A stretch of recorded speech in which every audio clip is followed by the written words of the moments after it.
Hotel. We are a boutique hotel with 50 rooms and on-site restaurant. Our goal is to balance the efficiency and guest satisfaction.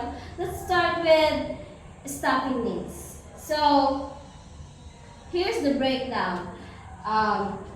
Front desk, 3 guests, rotating shift plus 1 supervisor, housekeeping, 5 attendants, 2 per floor plus 1 coordinator, and maintenance, 1 full technician. Restaurant command is 2 servers, 1 bartender plus 1 sous chef, and the head chef will be external. And our security is 1 overnight guard, management 1 GM, 1 operation manager. This covers 24/7 operation without overstaffing. Any thoughts? That's good, but let's add a part-time concierge during peak seasons. Guests love personalized recommendations. Agreed. Flexibility is okay. Let's note that as a seasonal role. Next, hiring strategies. For leadership roles, like the operation manager, promote internally, maybe check from front desk. She's been here 2 years and knows our system.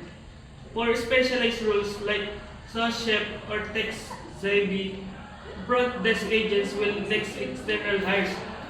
I'll post on hospitality job boards and partner with culinary schools. What about housekeeping? Let's cross-train existing staff first. Tea and laundry want to learn room prep cheaper than the hiring rate.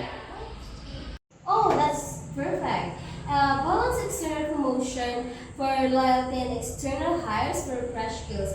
Franklin, drop a promotion timeline for check. For certification, to line food, safety for restaurant staff, nutrition builder, and keep us complain. Oh, I love it. Arnold, create a quarterly training calendar. Let's invest in our people. Training, new hires get a 3 days crash course, safety protocols PMS, software and customer service for cross-training. Front desk shadows concierge to handle basic requests, housekeeping learns basic, maintenance, troubleshooting.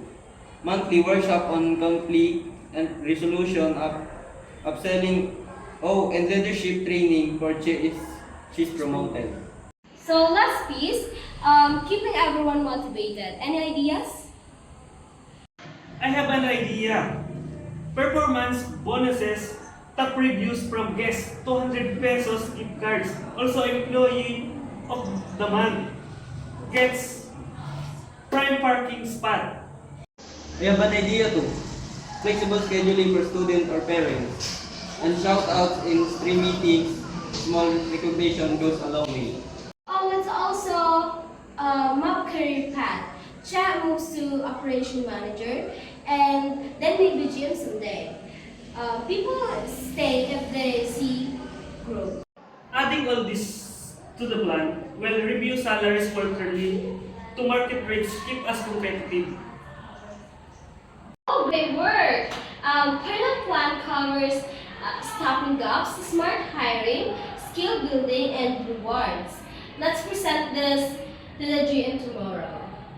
Okay, for the last is thank you so much for attending this conference meeting. Thank you, everyone. Thank you for watching.